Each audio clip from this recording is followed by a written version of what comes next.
నమస్తే, welcome to big TV. నేను మీ గౌతమి. అయితే అమ్మ మాట ఛానల్ అలాగే చెర్రీ సతాక్షి అదే పెరుగు పచ్చడాంటి ఛానల్స్ గురించి నిన్న మనం మాట్లాడడం కూడా జరిగింది.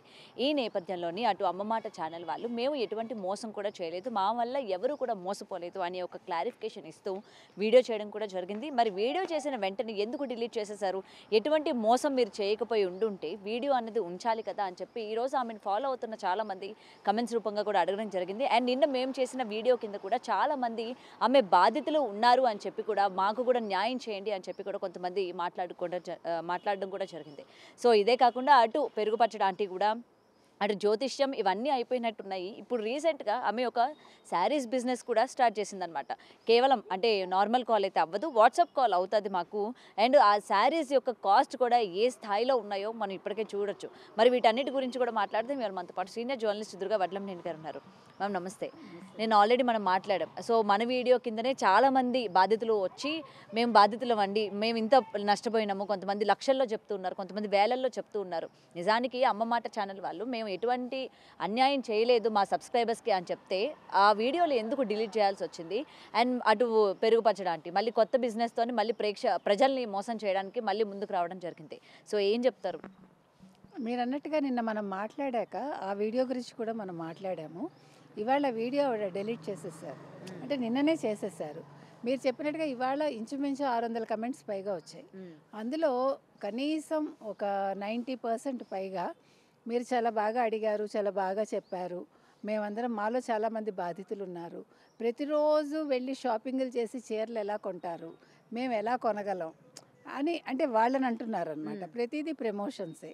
ఒక ఆవిడ మేము భీమవరం నుంచి వెళ్ళామండి, ఆవిడ దగ్గరికి మేము చీరల బిజినెస్ పెట్టుకున్నాము, మాకు కొంచెం ప్రమోషన్ చేసి పెట్టండి అంటే, మీరు నా స్థాయి మనుషులు కాదు, అంటే మీరు అంత ఇచ్చుకోలేరు, నేను చాలా ఎక్కువ తీసుకుంటాను అని ఆవిడ చెప్పారు. వాళ్ళే కమెంట్ చేశారు, మనం చెప్పలేదు ఇది. ఇంకొకళ్ళు మేము 50 లక్షల దాకా పెట్టుబడి పెట్టామండి, ఇవిడ మాట నమ్మి మేము మోసపోయాము, కేసు వేసినా కూడా మాకేమీ న్యాయం జరగలేదు, ఇలాంటి వాళ్ళని మీరు ప్రశ్నించండి అని వాళ్ళు అడుగుతున్నారు. అంటే ఇప్పుడు మనం చెప్పేది ఒకటేనండి, మీరు ఛానల్స్ పెట్టుకోవద్దు, లేకపోతే మీరు మాట్లాడే హక్కు లేదు, మనం అవేవి మాట్లాడటం లేదు. కానీ ప్రతిరోజు వెళ్ళి మనం చీరలు ఈ చీరలు కొనుక్కోండి, ఆ చీరలు కొనుక్కోండి, అక్కడ బాగున్నాయి, ఇక్కడ బాగున్నాయి, ఎన్ని కొంటారండి? మనమే కొనగలమా? మన నెలకి 2-3 చీరలు కొనటానికే మనం నెలకి 2-3 చీరలు కొనటానికే చాలా ఆలోచిస్తాం. అటువంటిది దిగువ మధ్యతరగతి వాళ్ళు ఎంత కొంటారండి? వాళ్ళు అదే అడుగుతున్నారు. తర్వాత మీరు గతంలో కనుక చూసుకుంటే ఒక కమెంట్ వచ్చింది అందులో. ఒకసారి ఆవిడ రివర్స్లో అంటే మామూలుగా అయితే మనం తులసి కోటకి కుడి నుంచి ఎడమకు వస్తాం, కానీ ఆవిడ ఎడమ నుంచి కుడికి వస్తే ఎవరో కమెంట్ చేస్తే నేను ఇలాగే చేస్తాను, మీకు ఇష్టమైతే ఫాలో చేయండి, లేకపోతే లేదు. నేను అనేది ఏంటంటే, మీకు తెలియకపోతే తెలుసుకోండి. ఇప్పుడు మీరు ఎలా ఎదురవాళ్ళకి చెప్తున్నారో ఎదురవాళ్ళు కూడా మీరు తప్పు చేస్తే చెప్తారు, అది తెలుసుకోవాలి మీరు, మీకు అహంకారం అక్కర్లా. నెంబర్ 1. నెంబర్ 2, ఆవిడ దసరా టైంలో ఇత్తడి విగ్రహాలు పెట్టింది. ఆ ఇత్తడి విగ్రహాల మీద చాలామంది కమెంట్ చేశారు. ఇవాళ ఒక కమెంట్లో అది కూడా ఉంది. అందులో ఏంటంటే ఆవిడ కొన్ని విగ్రహాలు వెనక్కి ఇచ్చేసింది.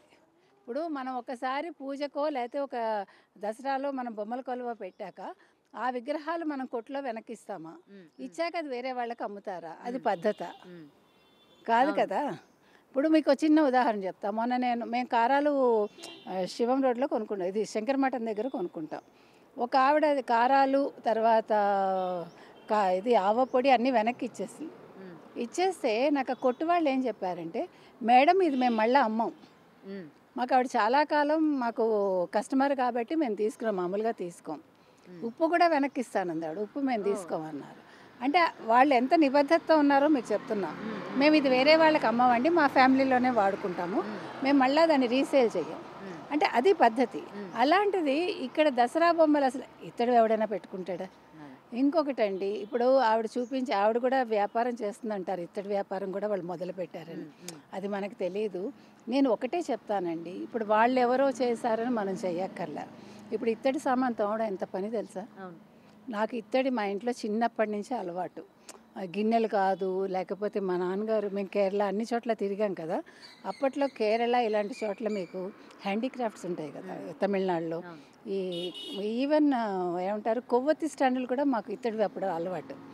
గ్లాసే కాకుండా ఇత్తడివి అప్పట్లోనే మా ఇంట్లో ఏకంగా ఎన్ని ఉంటాయో. నేను అనేది ఏంటంటే మీరు మెయింటైన్ చేయగలిగితే కొనుక్కోండి, వాళ్ళు ఎవరో పెట్టుకున్నారని మనం పెట్టుకోవద్దు.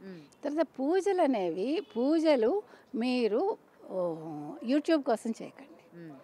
ఎందుకు చెప్తున్నానంటే నేను చాలామందిని చూసా ఇటీవలి కాలంలో గ్రాండ్గా ఆ ప్లాస్టిక్ పూలు తెస్తారు, ఇవన్నీ తీసుకొచ్చి అలంకరిస్తారు, మీకు అసలు దేవుడు కనిపించాడు, ఇవన్నీ కనిపిస్తాయి.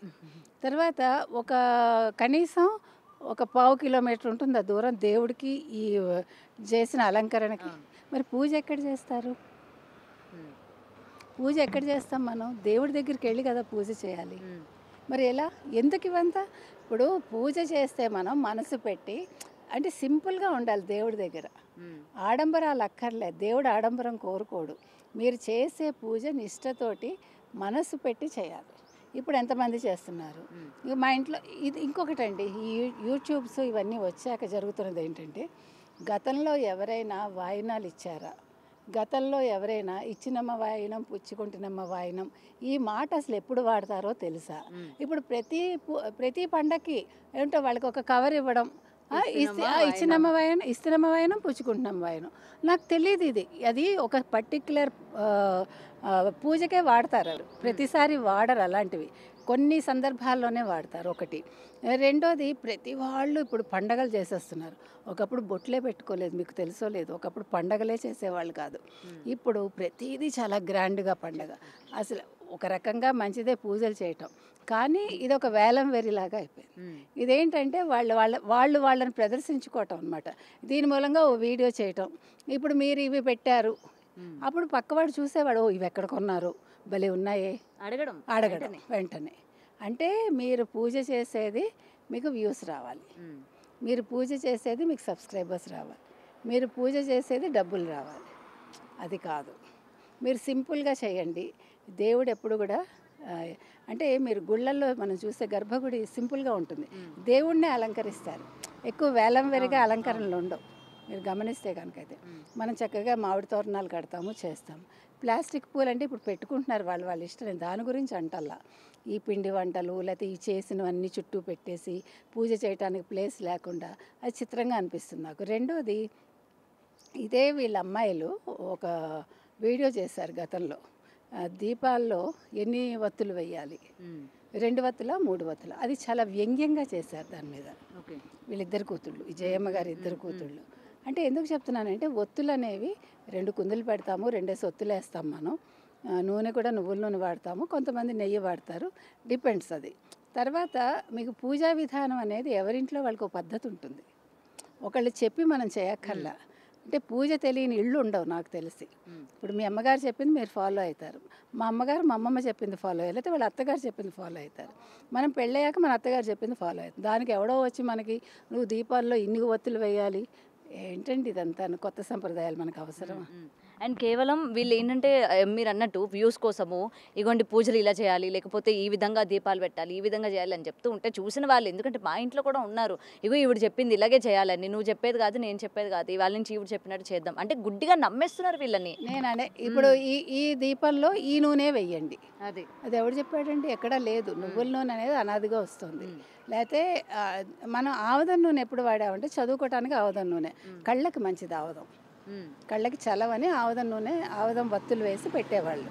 అంటే నేను అనేది కొత్తగా వీళ్ళని చూసి ఎవడు నేర్చుకోక్కర్లా.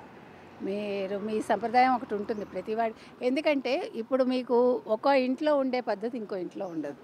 మీరు అనుకుంటున్నారు ఒకే కులం వాళ్ళైనా వాళ్ళు ఉండే ప్రాంతాలను బట్టి అలవాట్లు మారుతాయి, వేరేగా ఉంటాయి. అంటే స్థానిక ఇది కూడా పడుతుంది వాళ్ళ మీద. కాబట్టి నేను ఇలా చేశాను కాబట్టి మీరు ఇలా చేయండి అవసరం లేదు. మీరు ఏం చేస్తున్నారో అదే చేయండి. మీకు దేవుడి మీద భక్తి ప్రధానం, అంతే.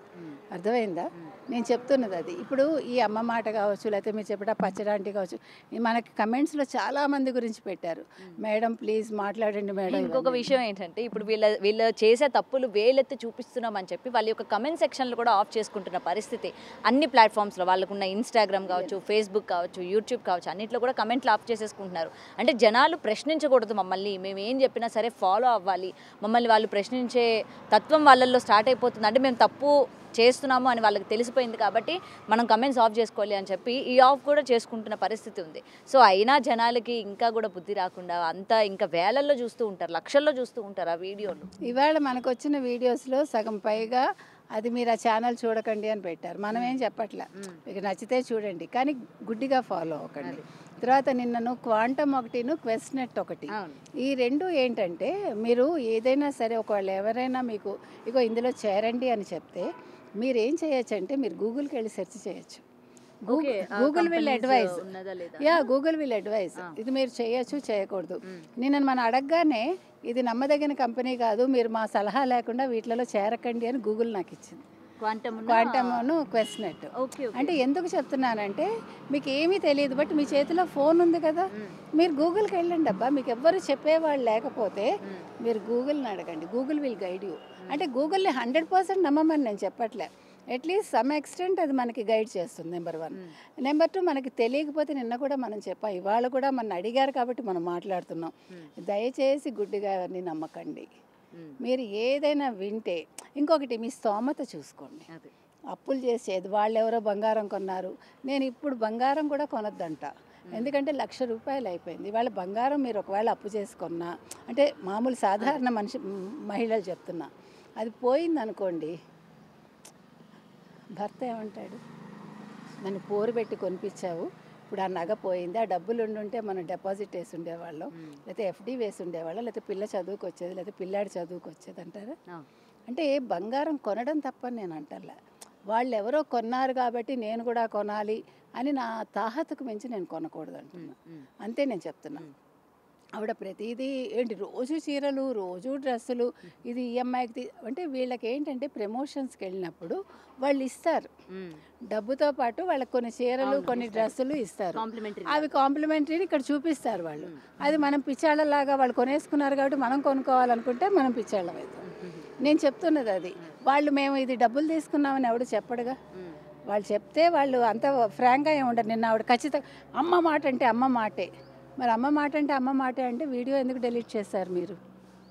మీరు తప్పు చేయకపోతే, లేదు మీకు భయం వేయకపోతే, మేము ఎన్నో ఎదుర్కొన్నాము, నేను ఎదుర్కొన్నా, మా వారు ఎదుర్కొన్నారు, మా మరిది గారు ఎదుర్కొన్నారు, గుడ్, అందరం కష్టపడి పైకి వస్తామండి. ప్రతి మనిషికి జీవితంలో కష్ట సుఖాలు ఉంటాయి, బ్యాడ్ పీరియడ్ అని అది ఉంటుంది, మీ ఒక్కళ్ళకే కాదు, అది ఎవరం దిగిరాము. అందుకని ఇక్కడ వాళ్ళకున్న సబ్స్క్రైబర్స్ కూడా ఎమోషనల్ బ్లాక్మెయిల్ చేస్తున్నారు. చాలా చాలా చాలా ఇప్పుడు ఈ ఎమోషనల్ బ్లాక్మెయిల్కి ఇంకొకటండి, మీరు ఒప్పుకున్నా ఒప్పుకోకపోయినా మీరు మనుషుల్లో ఉండే ఒక చిన్న బలహీనత ఏంటంటే, ఎవరైనా అందంగా ఉన్నా కొంచెం రంగుగా ఉన్నా తొందరగా పడిపోతారు. మీరు గమనించండి, అది మీరు అనుకోవచ్చు రంగు ఏంటండి, నేను రంగు గురించి మాట్లాడిన ఒప్పుకోను కూడా, కానీ అది మనిషిలో ఉంది, అది ఆ అట్రాక్షన్ అనేది తెల్లగా ఉండి కాస్త నవ్వుతూ మాట్లాడితే. అంటే మీరు ఒక్కటండి, ప్రతి మనిషిని అబ్జర్వ్ చేయటం నేర్చుకోవాలి, అది కూడా ఒక కళే. ఒక మనిషి మాట తీరుని బట్టి వీళ్ళు ఎంత ఫ్రాంక్గా ఉన్నారు, వీళ్ళు నిజంగా నిజం మాట్లాడుతున్నారా మనకు తెలిసిపోతుంది, అది అనుభవం మీద వస్తుంది. ఇప్పుడు చాలామందికి ఏమవుతుందంటే చూస్తారు, భర్త వద్దండం అనే కోపం పెట్టుకుని వాళ్ళు ఇంకొంచెం మొండిగా అవుతారు. లేదా అత్తగారు వద్దంది అనుకోండి, నువ్వెవరు చెప్పేదానికి, మా ఆయన ఇస్తాడు, నాకు ఇస్తాడు కరెక్టే, అది మనకు అవసరమా కాదా? ఇప్పుడు ఒక వస్తువు కొనాలి, అవసరమా కాదా? మన ఇల్లు ఎంత ఉంది, మనకి ఇది పెట్టుకునే చోటు ఉందా లేదా, లేదు దీనివల్ల నిజంగా ఉపయోగం ఉందా లేదా, దీనివల్ల నిజంగా ఉపయోగం ఉందా లేదా, ఇవి ఆలోచించుకోవాలి. నేను చెప్తున్నది అది, మీరు వీడియోస్ చూడండి కానీ ఎంతవరకు అవసరమో అంతవరకే మీరు కొనుగోలు చేయండి, ప్రతిదీ గుడ్డిగా నమ్మద్దు. ఇప్పుడు చాలామంది మేము మోసపోయాం అంటున్నారు, అమ్మ మాట ఛానల్ చూసి మరొకటి చూసి. ఇందాక మీరు అన్నారు ఆ పెరుగు పచ్చడి ఆవిడ, ఆ పెరుగు పచ్చడి ఆవిడ ఏదో కొత్త బిజినెస్ మొదలుపెట్టింది. మీరు బిజినెస్లు చేసుకుంటూ మీరే మాకు దిక్కు, మాకు మీరే దేవుళ్ళు, మీ వల్లే అన్నం తింటున్నాము, వద్దండి. మీరు కోట్లు సంపాదించారు, మీ కోట్లలో ఎవరికైనా ఒక ఆవిడకు పెట్టింది కూడా. ఇప్పుడు ఈ అమ్మ మాట ఆవిడ కావచ్చు, పెరుగు పచ్చడి ఆవిడ కావచ్చు, ఇంకొకళ్ళు కావచ్చు, వీళ్ళు ఈ మొన్న మరి యుద్ధం జరిగింది ఆపరేషన్ సింధూరు, మీరు ఆర్మీకి ఏమైనా ఇచ్చారా? అలాంటి విషయాలు ఎందుకు మాట్లాడరు? ఓ పక్క అక్కడ యుద్ధం జరుగుతుంటే మీరు చీరలు ఎందుకు చూపిస్తారు, నగలు ఎందుకు చూపిస్తారు, బంగారం గురించి ఎందుకు మాట్లాడతారని అడుగుతున్నారు. కరెక్ట్ కదా? అప్పుడు మీరు దేశభక్తికి సంబంధించి మాట్లాడాలి. లేదు మీ పిల్లలకి కొంచెం నేర్పించండి, మీ పిల్లలకి ఇగో ఇలా జరిగింది ఈ యుద్ధం గురించి వివరించండి అంటే అలాంటివి చెప్పకుండా తెల్లారు లేచిన దగ్గర నుంచి ప్రయాణాలు చేసుకుంటూ తెల్లారు లేచిన దగ్గర నుంచి ఏం వండాము ఒక్క బెడ్రూమ్ సీన్ తప్ప మిగతా అన్నీ చూపిస్తున్నారండి. మీరు ఏమైనా అనుకోండి, టూ మచ్ అయిపోయింది, అసలు భరించలేకపోతున్నాం. నైటీస్ వేసుకుని అన్నీ వేసుకుని, అంటే నైటీస్ వేసుకోకూడదని నేను అన్నాను. బట్ ఏంటంటే ఏది ప్రైవేట్ చేయాలి ఏది పబ్లిక్ చేయాలి అన్నది తెలుసుకోలేక అది తెలుసుకోలేక కాదు, తెలిసే చేస్తున్నారు కొంతమంది క్యాజువల్గా చేస్తున్నారు. సో ఇవన్నీ కూడా గుర్తుంచుకుంటే బాగుంటుంది. ఏది ఏమైనా ఏ ఛానల్ వాళ్ళైనా మీరు యూట్యూబ్కి వచ్చేది డబ్బుల కోసం, అది ఒప్పుకోండి. కానీ డబ్బుల కోసం అని ప్రజల్ని మీరు మభ్యపెట్టద్దు, ప్రజల్ని మీరు మోసం చేయొద్దు, మళ్ళీ మీరు బుకాయించొద్దు. మేము చాలా గొప్పవాళ్ళం, నా మాట అంటే మాటే, నేను ఎవరి దగ్గర రూపాయి తీసుకోవాలి. మీరు ప్రమోషన్స్ చేసుకోండి, ఆ ప్రమోషన్స్ వల్ల పక్క వాళ్ళు మోసపోకుండా మీరు చూడండి. Thank you.